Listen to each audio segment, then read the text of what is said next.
Koka sunarai sunarayanti. Koka sunarai sunarayanti. Koka sunarai sunarayanti. Koka sunarai sunarayanti.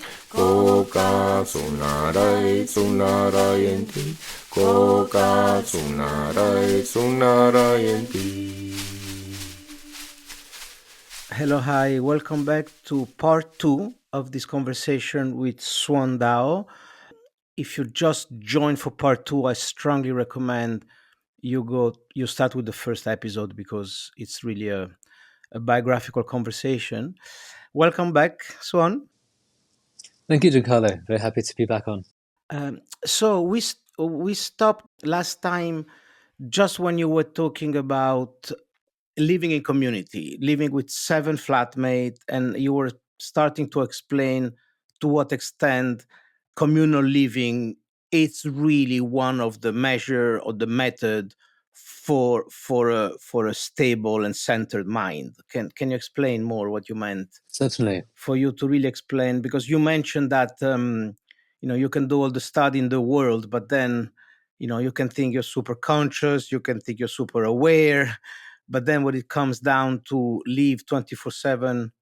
Living in community, for me, was a way to integrate all the practices I discovered in other circumstances, in other contexts.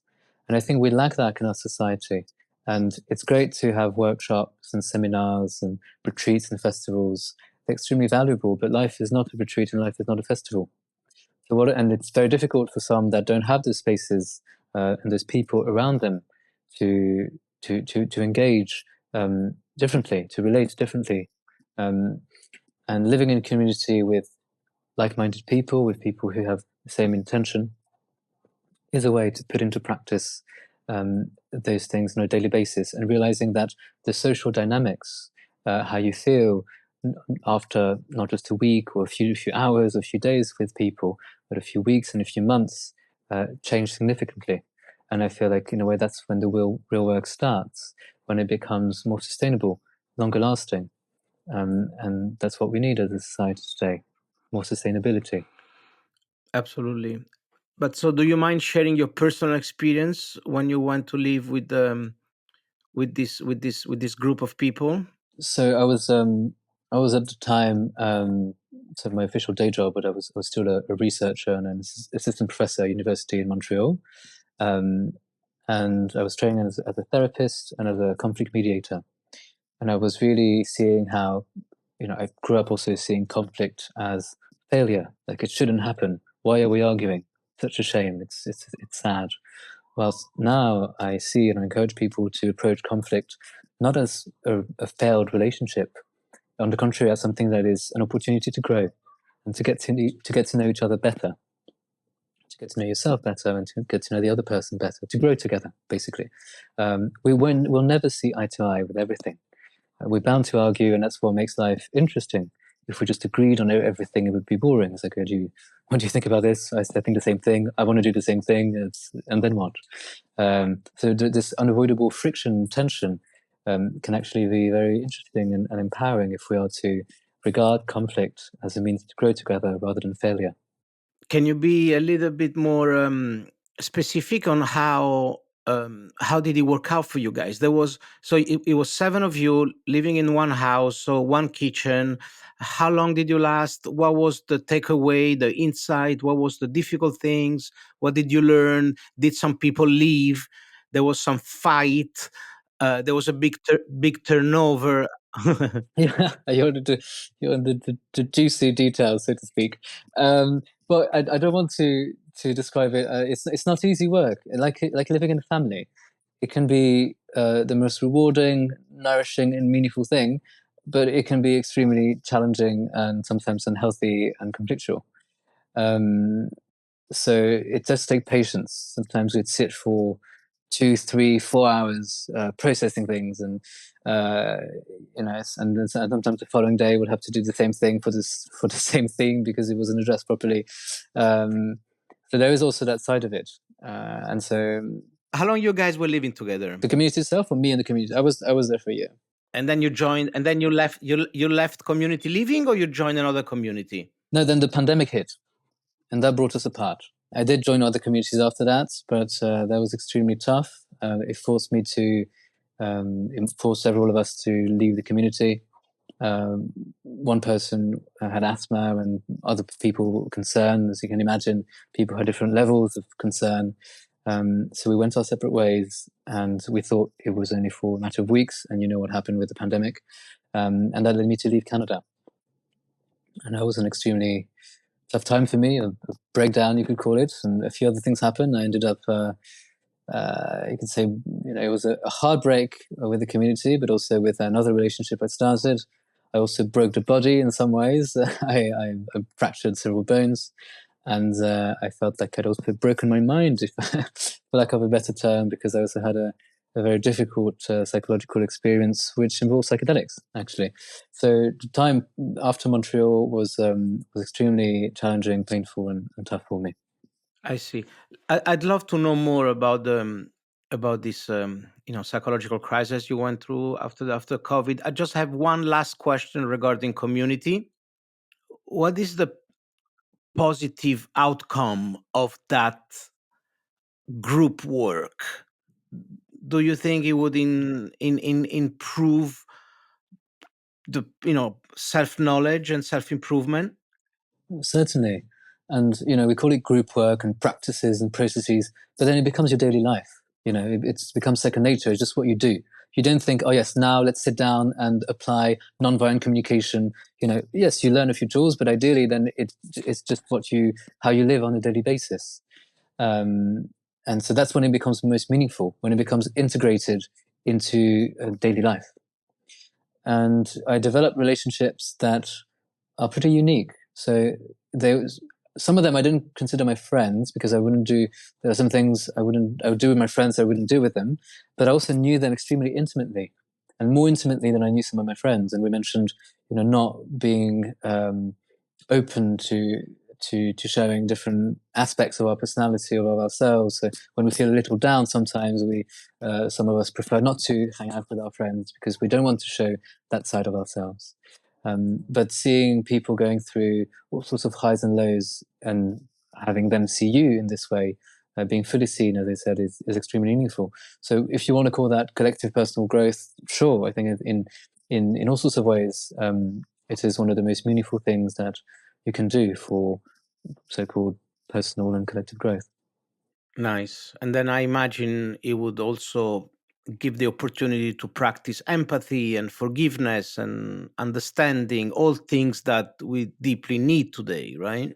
Yes, and it goes without saying that it's it's helpful if people are aligned with a shared intention, hence the term intentional community, because it's much harder when you're surrounded by people who might not want to go there and might not be ready, or it may not be the right time for them to be open and vulnerable in this way, or just might not have the time to devote to some of that, because it does require time and patience.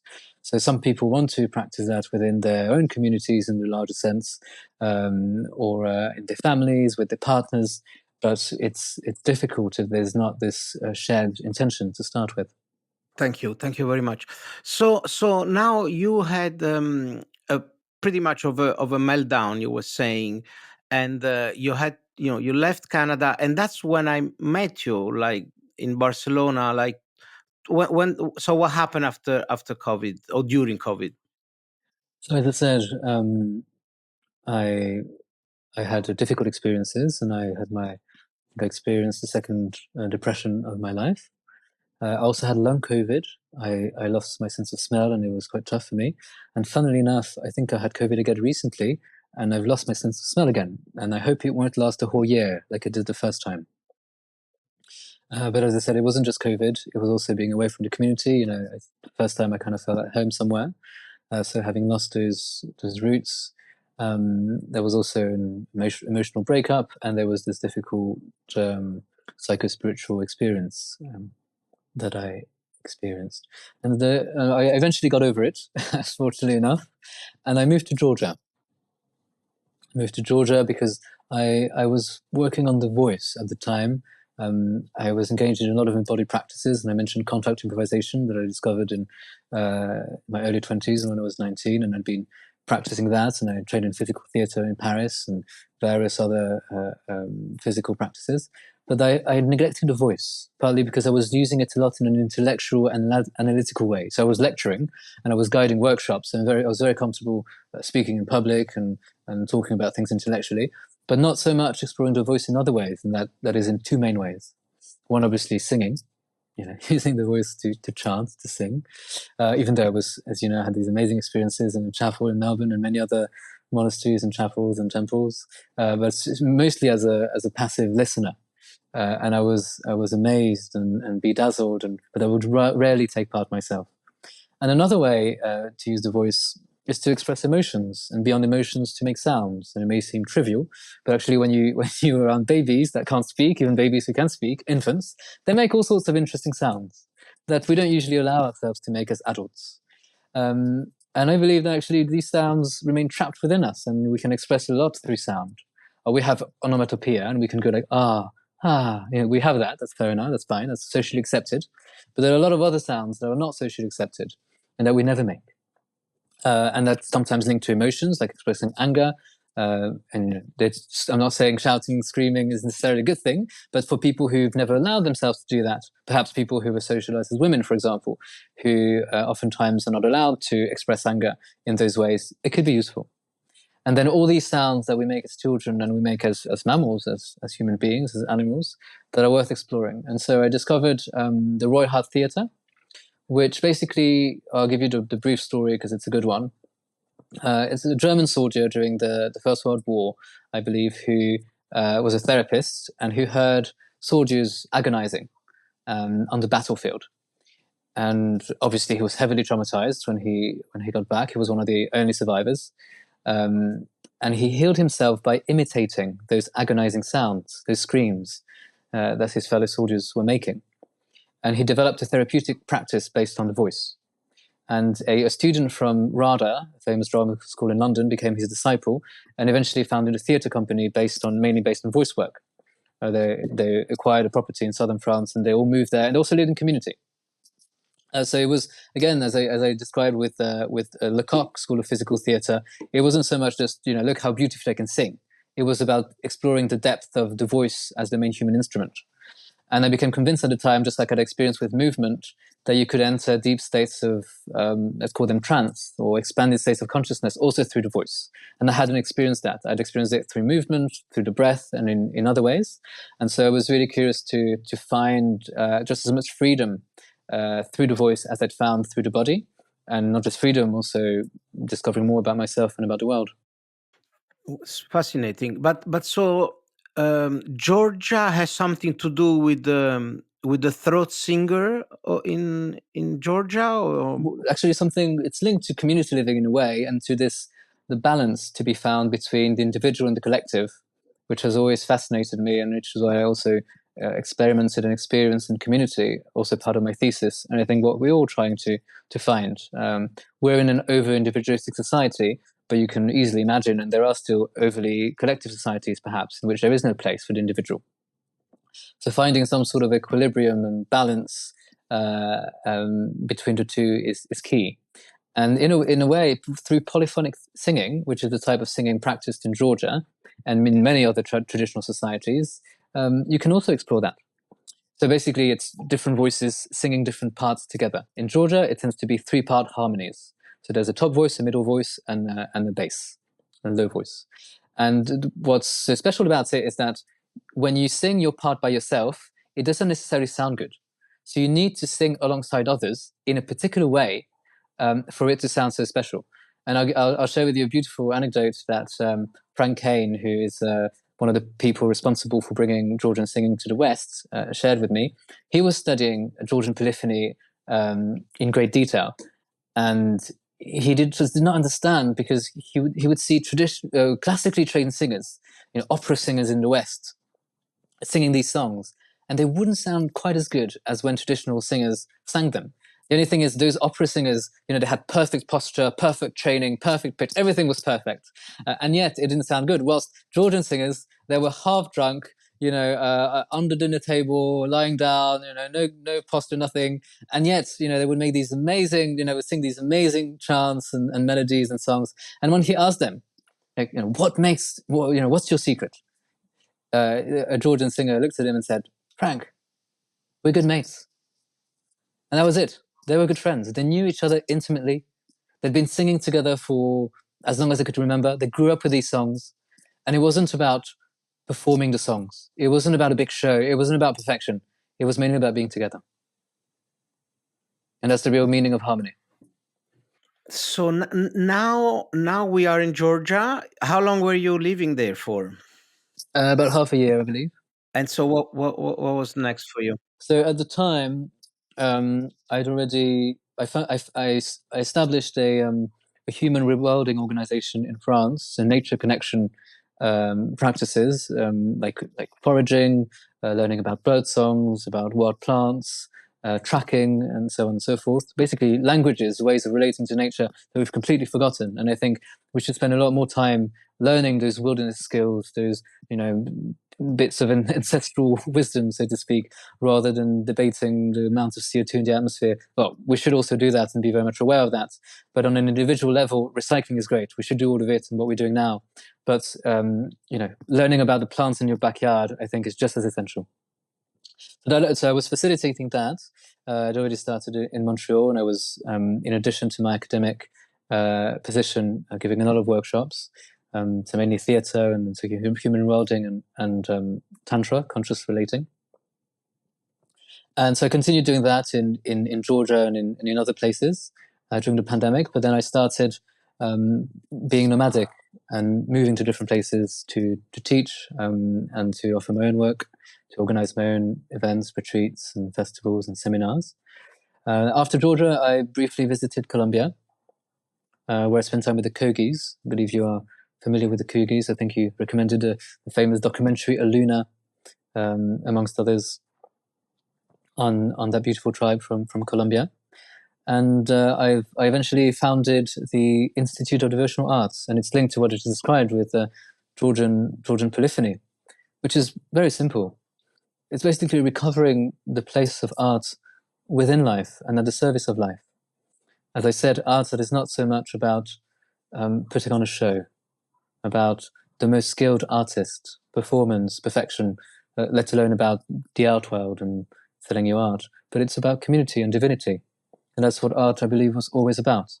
It's about bringing people together to honor and celebrate that which is greater than us, called that nature of the divine.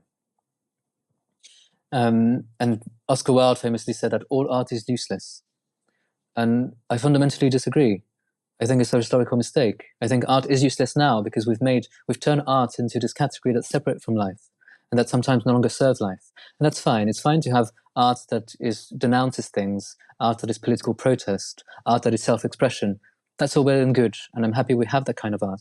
But I would want to retrieve, to recover, and to revalue art that serves a different purpose, the purpose I just described. An art that allows us to also go deeper into the human experience. Art that reconnects us not only with the body, but also with imagination and the power of the imaginal, that dimension of existence that we also neglect and overlook in society, which is neither totally embodied nor intellectual, which is in between, the realm of imagination. And anyone creative, not just artists, can tap into this dimension of awareness, of perception, that is essential and that we are also neglecting in our society. But so is it fair to say that this kind of devotional art is almost a type of channeling some sort of divine creativity? Are you familiar with Elizabeth Gilbert? She's a writer, American writer. She says that basically creativity comes from it's like a form of divinity that touches people that are open and has the integrity to receive it. And that's what comes to mind when I hear talking about devotional art. Is it something where it's you partly become like a vessel of a transcendental energy? Yes and no. It's quite common to say and to hear that the creative process is a sacred process, that art is sacred. And to some extent, I agree. However, there is a slightly different way of looking at it. First, I should say, I believe as human beings, we're both spectators and actors. We are observers and participants of life. And I think we neglect the former a little too much. That is our place as witness and as observers. And creating from this place of deep observation, stillness and silence leads to a rather different kind of creativity. And sure, there's one thing about, feeling like we're only a vessel, a conduit, a vehicle for whatever you want to call it, greater forces like the divine. But I also like to think of it as response. Basically, when you observe, you hear certain things, you see certain things, and you feel the urge to respond to the call. And then we use the word calling in English, when we feel, the urge, when we can't help but respond. And so in addition to art as channeling something, I'd also want to consider art as responding, art as singing back, and how the world sings in all sorts of ways, and we've forgotten how to listen, and so we don't know how to respond. It's also very common to think of, as I said, art, artistic practice as something precious and sacred, which is true, but it's rarer to think as spiritual practice as creative and artistic. And let's face it, when you go to any ritual ceremony, it's also beautiful, and that has value in and of itself. And sure, it's also a means to an end, that is the practice, but also, so instead of saying, oh, I'm painting and it's a meditative practice, yes, of course it is, and it's beautiful, how can you think of meditation as, in a way, an artistic performance? And not just performing for other people. In a way, you are pleasing that which is greater than us and responding to that. Something just came to mind because in our previous conversation, I also mentioned theatre, and I gave the example of the tiger and acting like a tiger. And I don't think we did justice to that example because I mentioned having a clear intention. And you said it was a good way to get out of the mind. And I think that's true, but I also believe that it's always helpful to think about different levels of experience, of perception, of understanding. And I would say getting out of the mind and reconnecting to the body is one, but it may be the more basic one, which is essential. But other levels would be first, level one could be you are kind of pretending to be the tiger. So it could be a bit of a caricature. And maybe that's also you indirectly allowed to express certain emotions through that. And then the other level could be, you really study intimately the tiger. And at Lecoq and various other physical theatre schools, we spend a whole year on one animal to adopt its, it's the quality of the movement. We study very intimately the animal. It's hard work, as you can imagine.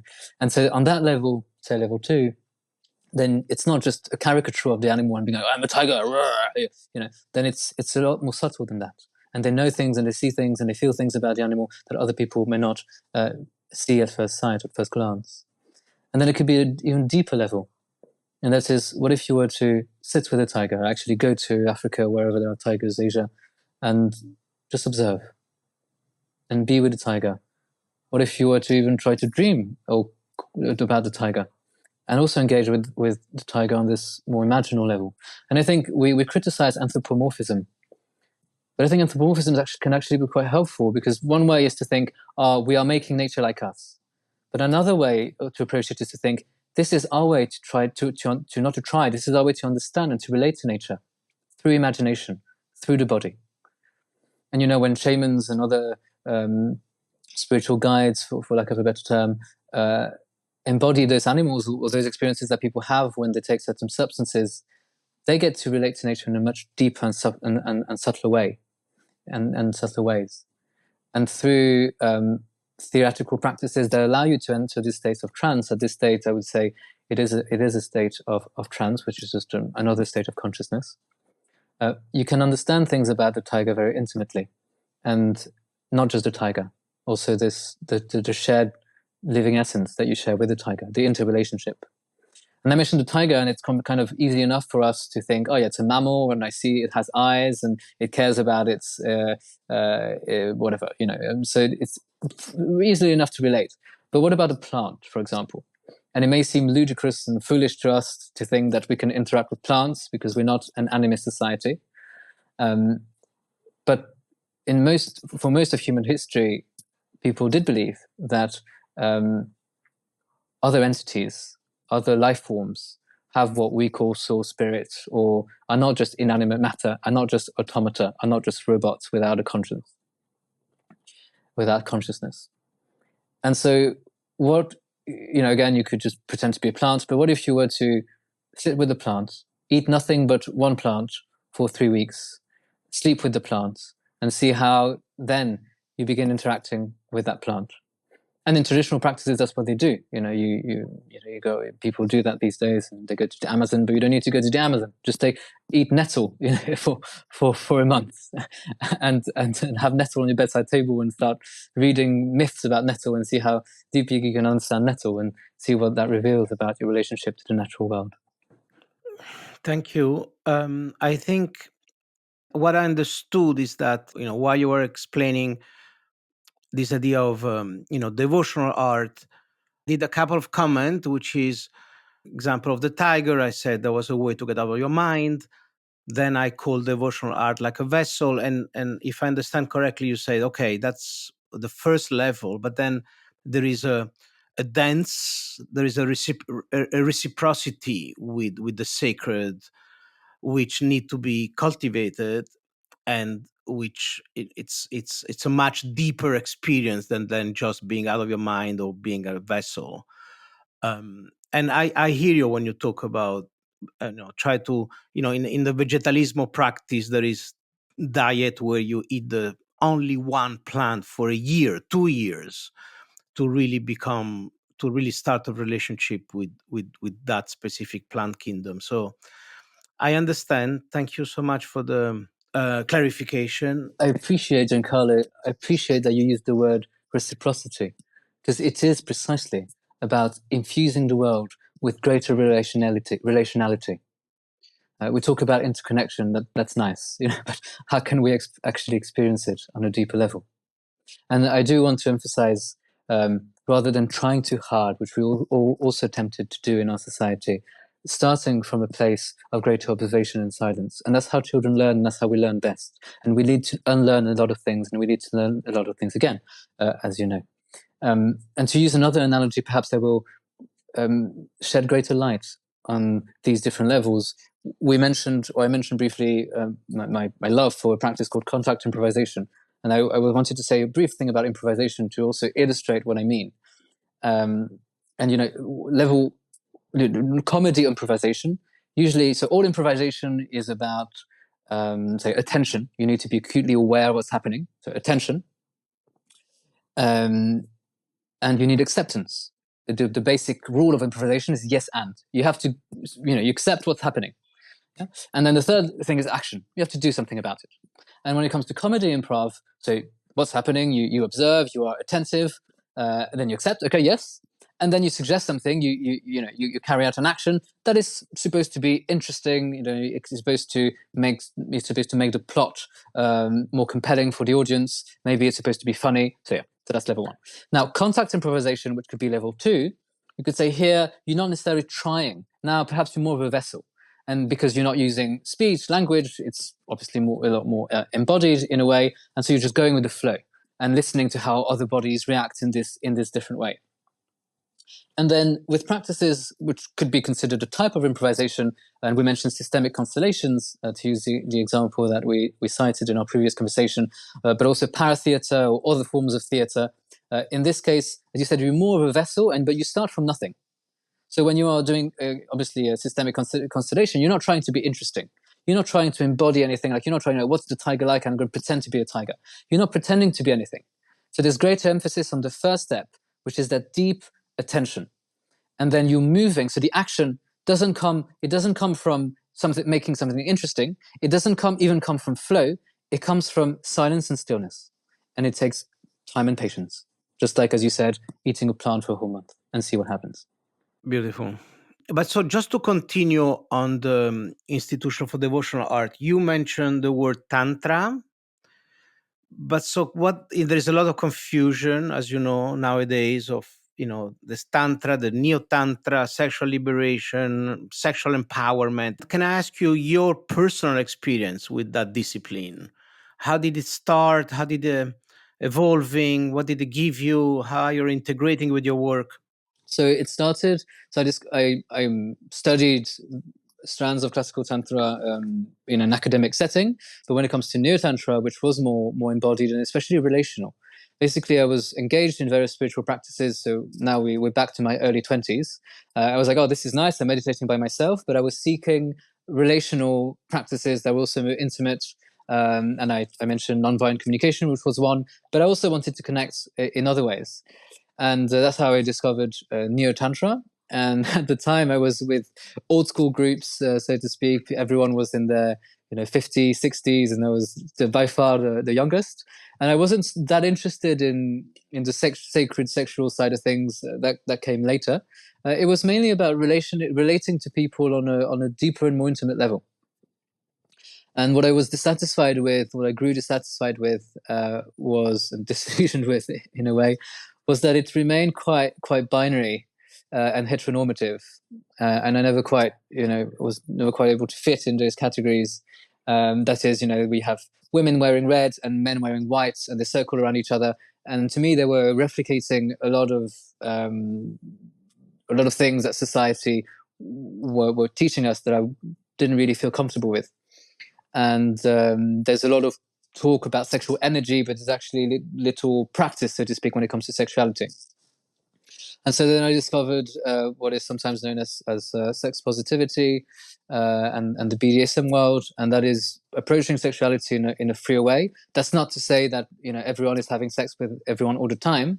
Actually, there are people who consider themselves asexual, who spend time in those spaces because they feel free enough to be vulnerable enough to say, actually, I have no interest in that type of sexuality. But see, that's not the norm, and that's not accepted in our society. Usually people would think there's something wrong with you if you say you have no interest in sexuality.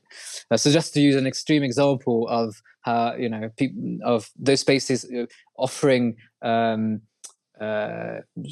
safer spaces, so to speak, because to be able to address this question, which is central to our lives, which is, as you know, life force, and this is, the fundamental élan vital that is sexuality. Tell me more about the intersection of tantra, sex positivism, BDSM, and if you don't mind, color it with your personal experience. Sure. So I grew up being raised as a man, even though I never felt really comfortable with that label. I remember I was in, just changing rooms with kids, with boys, and being told to act as a boy in some ways, and it never felt quite right to me. And when I was trying to seduce girls as a teenager, I didn't know any better, and it was about the both of us getting drunk, and then that way we, if something goes wrong, you can pretend you don't remember. So very immature, as you can imagine, and also not knowing how to have conversations. And I think it's true of a lot of people today, regardless of their age, about intimacy and sexuality. For example, I remember it hurt when I had sexual intercourse the first time, and I just never mentioned it to my partner at the time I was 15. And various other examples like that. And then also not really talking about what we like or dislike, or consent, what is okay or what is not okay. And so again, it was always about developing greater honesty, intimacy, and so it's not about let's just. It's not hedonism. It was not that, or that it can be for sure, and that's fine if people see that. It's not what attracted me. I had actually some of my most amazing sexual experiences were fully closed. And people may not understand, but and no genital play, so to speak. And yet, there remains some. And then I also had amazing sexual experiences in a more traditional sense, which includes genitalia and so on. So just deconstructing also standards of beauty and what I'm attracted to, what I should be attracted to, different physiques, different ages, and so on.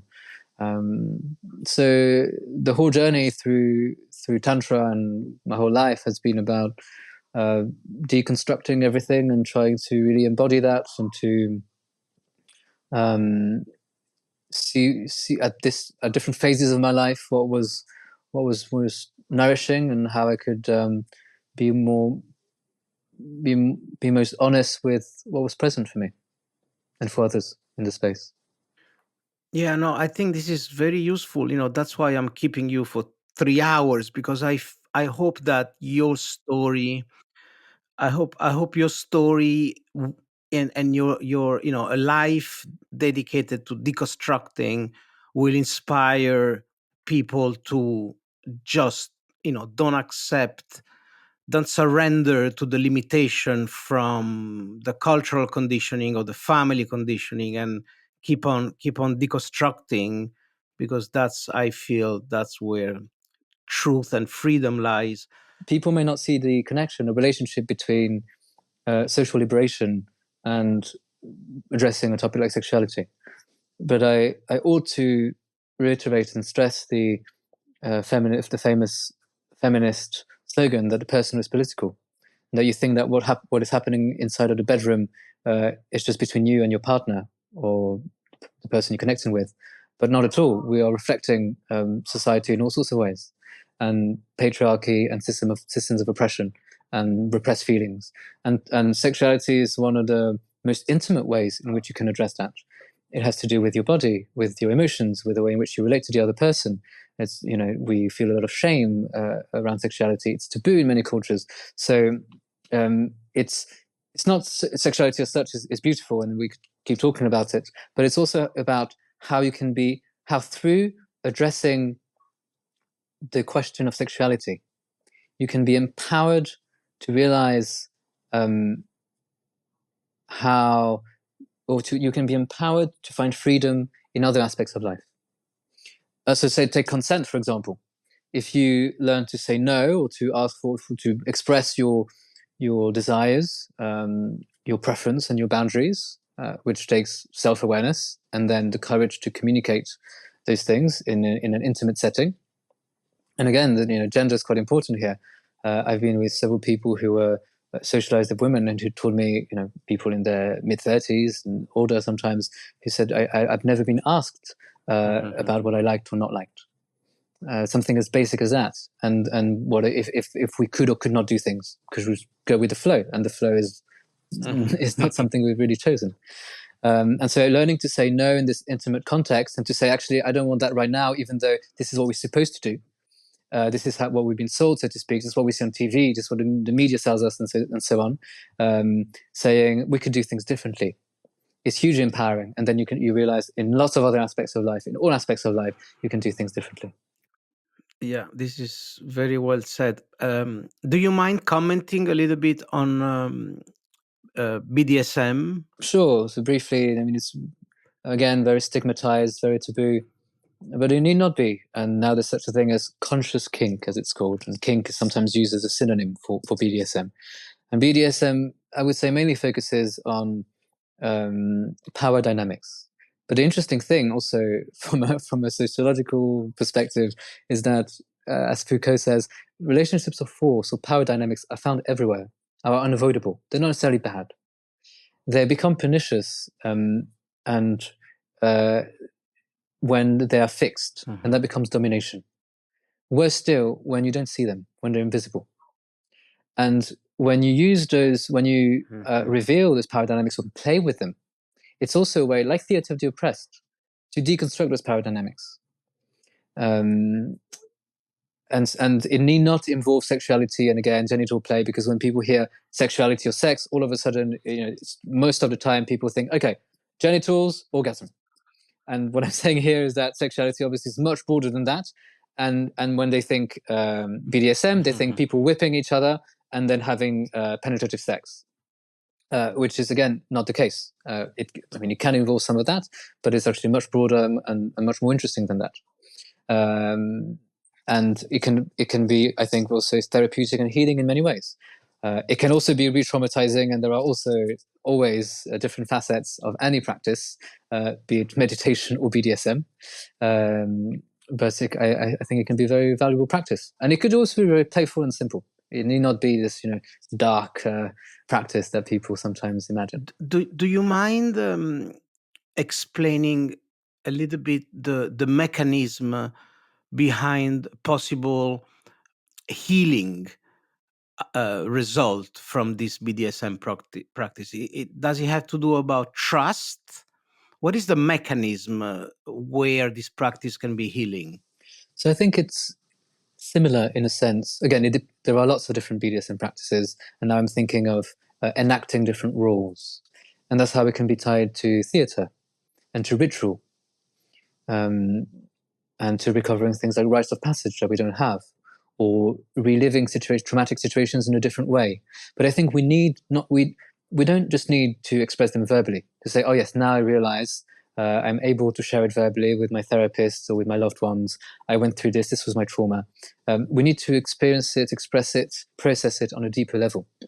And practices that I mentioned, like playback theatre or theatre de oppressed, for the artistic side of things, or BDSM, or systemic constellations, or also, those group processes, like the Tech Forum.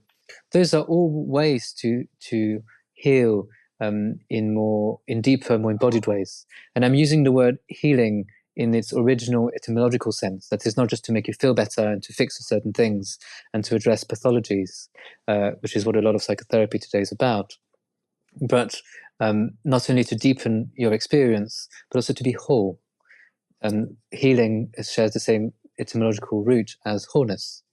It's about being whole again and having the different parts of ourselves communicate with each other.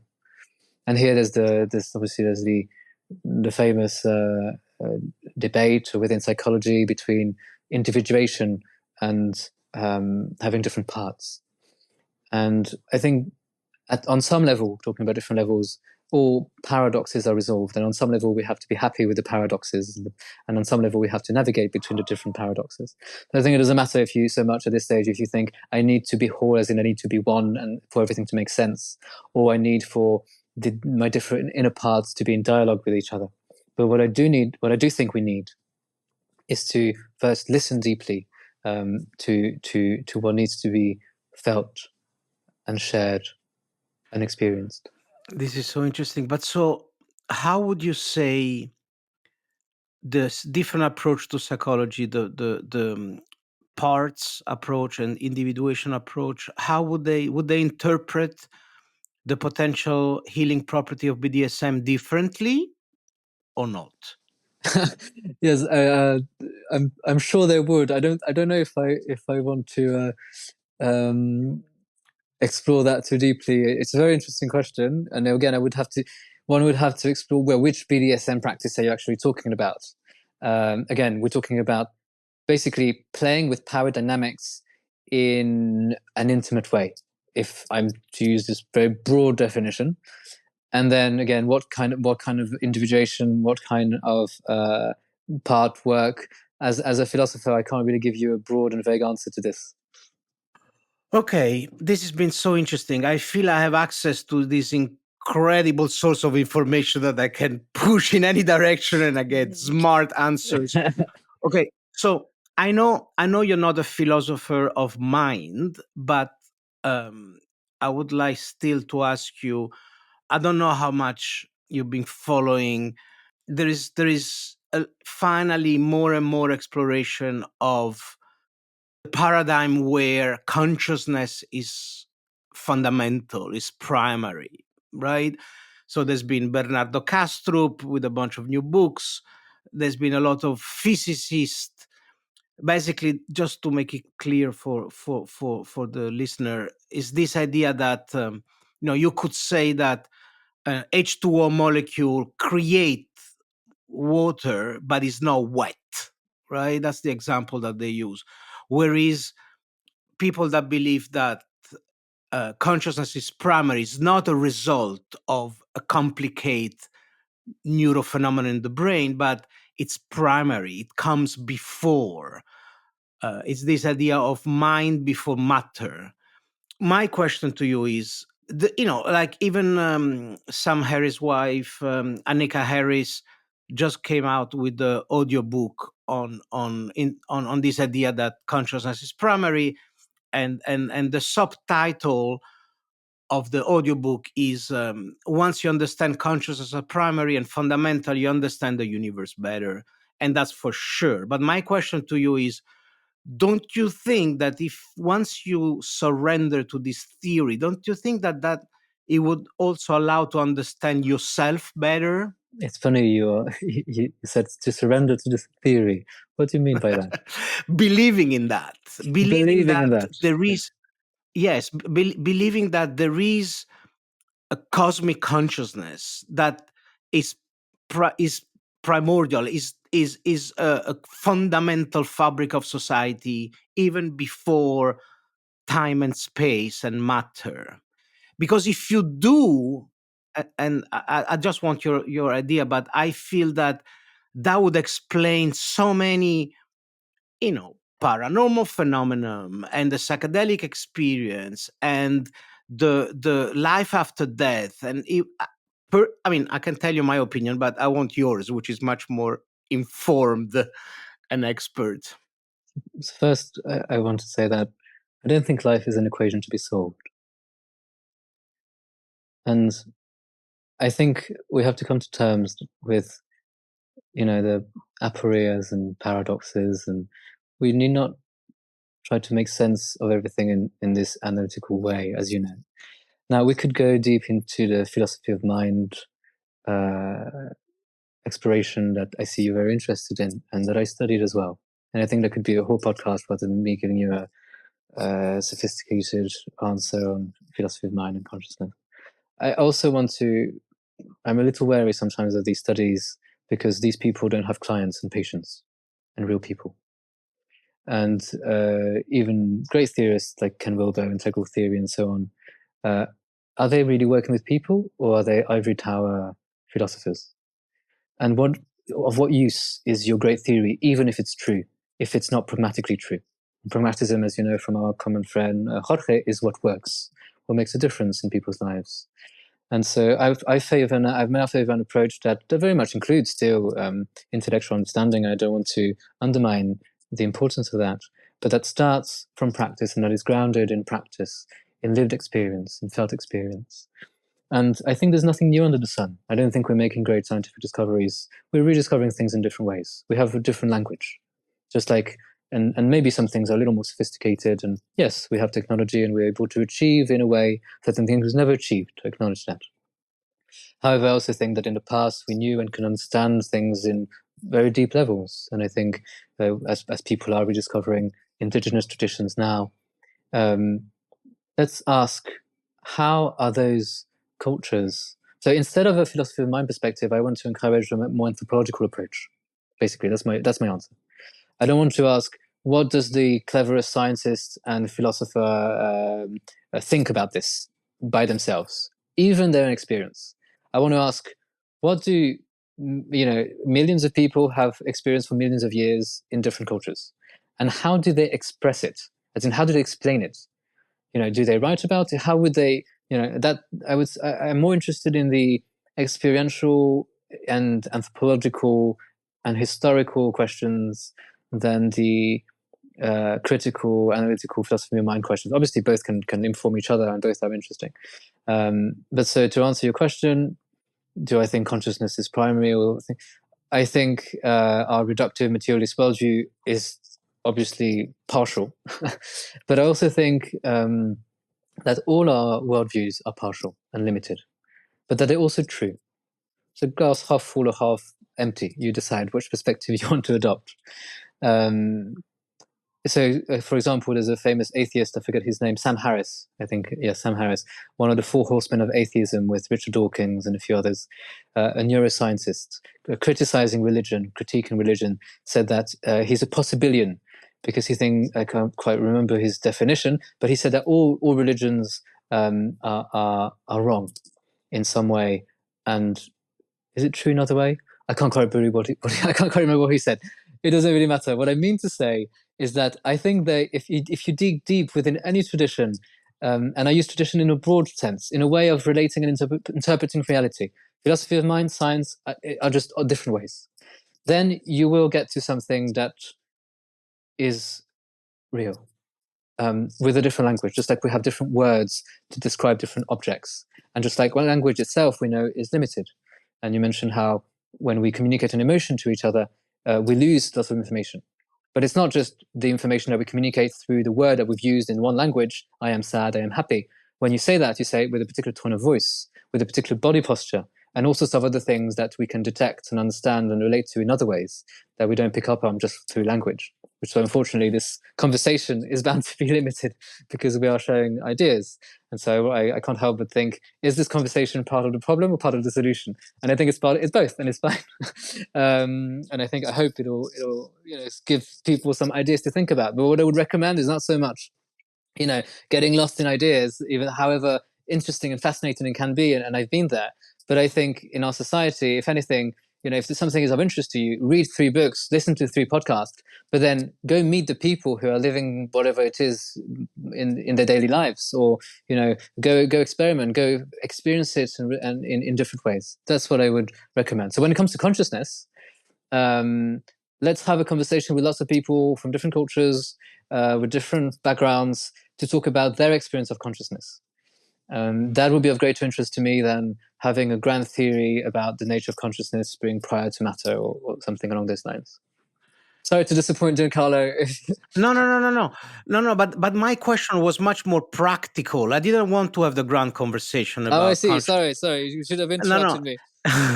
My question was, if we believe consciousness primary, do we have an extra tool in our arsenal to helping people?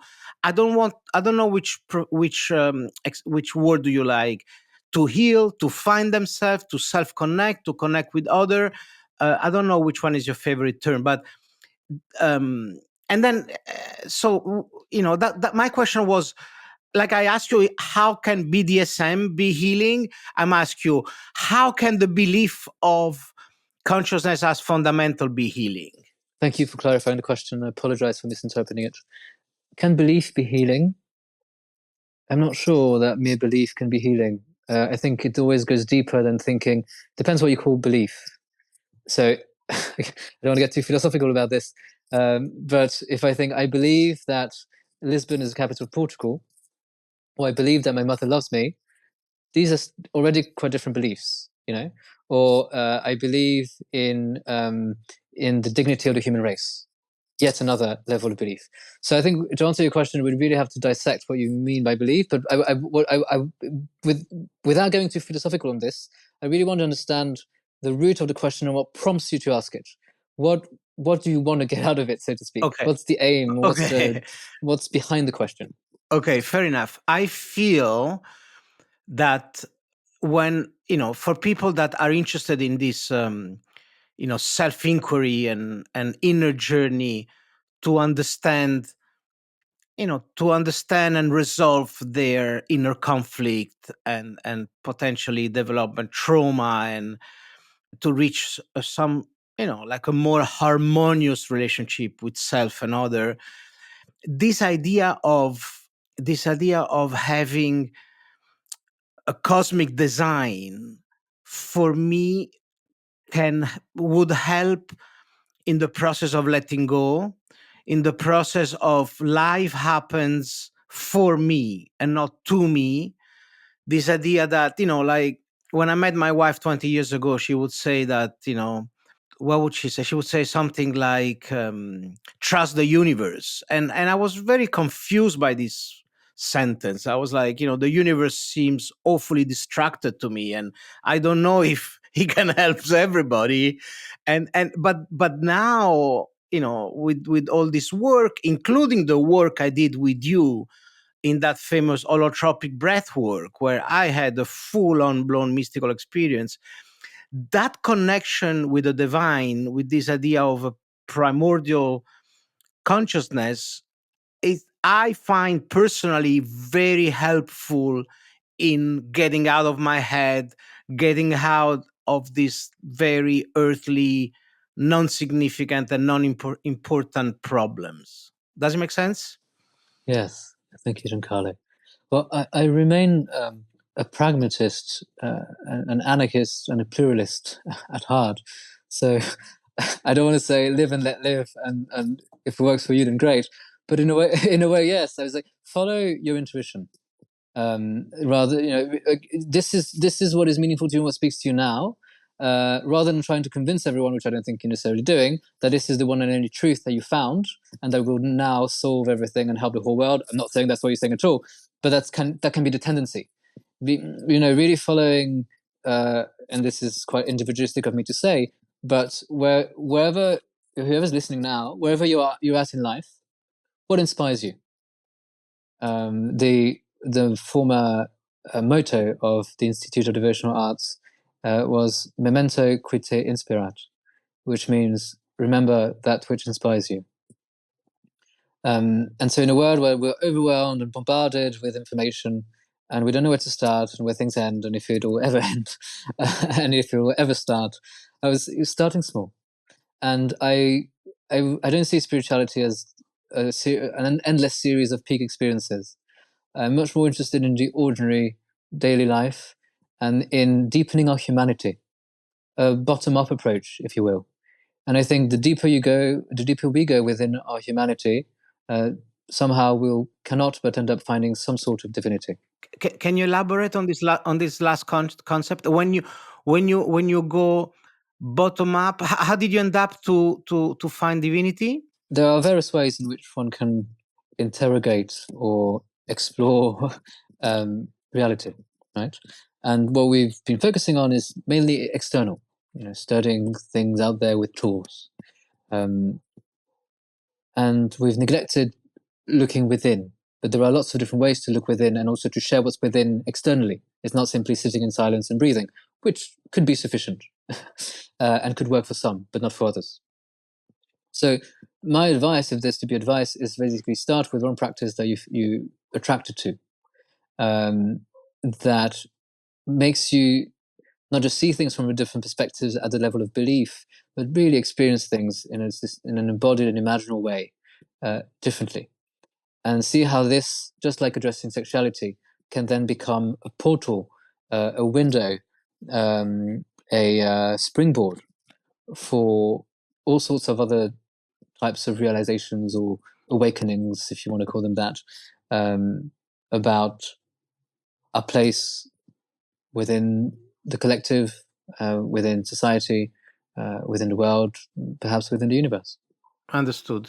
Yeah, it's very clear, and it's very accessible. Yeah, I mean, you don't need many. my own language is I love plants and chants, for example. So my thing is to learn about ethnobotany, and I'm fascinated about learning different properties of plants and how they have different textures. I had no idea that some of them, feel like leather, and others like fur, and others are very smooth. I mean, obviously, it's endless and extremely beautiful. But that's me, and that may not speak to you, although I do think the natural world speaks to all of us because we're part of it. But then when it comes to the myriad of practices I described, you need not explore all of it, and sometimes one is enough. And with devotional arts, we use the arts because they have value in and of themselves, but they're also a way to simply adorn and embellish things. So it's precious, if not priceless, but it's also what's the word? Superfluous. We don't really need it. It's much more simpler than we think. Just like people go on silent retreats for 3 years to realize all the things that they need to realize instead of engaging in all those elaborate practices. So let's not forget that, as I mentioned in our previous conversations, let's not make things more complicated than they are, but let's respect and honor their complexity. And the complexity, I hope I tried to share with the different levels, like the improv example, and how you can do the same thing, the exact same action, the exact same experience from an outsider's perspective, but engage with it, experience it, share it in very different ways. So that's the complexity and the different levels. But how the practice is simple. You just, like the Buddha just sat beneath the Bodhi tree for I don't know how long in silence, and, and then, and Vipassana, just watching your breath, and many other practices are extremely simple, and breath work that you experienced. And we all have access to that. And we can also remember. I used the example of the tiger, and I said that I lost my sense of smell for a whole year during COVID. And what I was doing was olfactory re-education. I was using essential oil and thinking rose, peppermint, and trying to remember. And it worked eventually, fortunately enough. But can we remember things that we're not even aware that we've forgotten? And I think so. So by engaging with this practice is saying, I have no idea, even if you don't believe it, again, play pretend and see what emerges that you've forgotten, that you don't even know that you've forgotten. And this is deep remembrance. Beautiful. But so you would say that what deeply inspire you, that's the starting point, right, for everybody. So what would be for you? You said plants and music. No, what did you say? Plants and For me, yeah. I like to think I'll end my life with plants, painting, and poetry, but because it sounds nice, it's 3 Ps. But at the moment, I'm very passionate about. Polyphony also works. I could keep polyphony. At the moment, I'm very passionate about polyphonic singing, and I'm recording an album with a friend soon. And yes, medicinal and edible plants, and just plants in general. Those are 2 things that really light me up. It's so ironic in a way, right? That you spend, I don't know how many years, 10, 20 years, and 2 PhDs and 1 master, 2 master, and all these courses, and you went so deep in all. You went so deep in all these different discipline, to at the end coming on the other side where just focus on what inspires you. It's quite ironic, no? Well, in a way, that's what I did, and I think it's not just. It's also, as Nietzsche and many others said, it's rediscovering the child, but in a way with greater maturity, serious play, and I think there are also, again, I don't want to dissect the word inspiration and the different levels of inspiration, but there are different ways in which one can respond to the call. So my question is, how are you responding to the call? To the call. Yes. Mm. But first you need to be able to listen, to hear the call. That's right. Yeah. It's an important step indeed. Yeah. Now how, for people that want to engage with you, so what people that heard you now talking for 3 hours and they say, I really like this guy's mind, I want to work with him, how they can go about to do that? Yeah, thanks for asking, Giancarlo. There are 3 main ways. So I do offer one-on-one work, although not a whole lot. Not really taking on new clients at the moment, but very happy to hear from people. And I do a lot of group work. So through the Institute of Devotional Arts, devotionalarts.org is the website. We organize training courses for therapists, coaches, and people guiding others. We organize retreats for the general public. We go to Georgia if people want to discover polyphonic singing, and to other places soon, Bulgaria and Sardinia. And then we're putting together an MFA program. So there'll be a year-long hybrid program, online, offline, for people who want to delve deeper into those themes. I'm very happy to hear from people on LinkedIn. I'm quite active on there. So you can find me easily. I'm Dr. Swan Dao. Thank you. We'll put everything on the show notes. But MFA is Master in Fine Art? That's right. I see. But so that is within an umbrella of university? So we're yet to decide whether or not it will be accredited by university.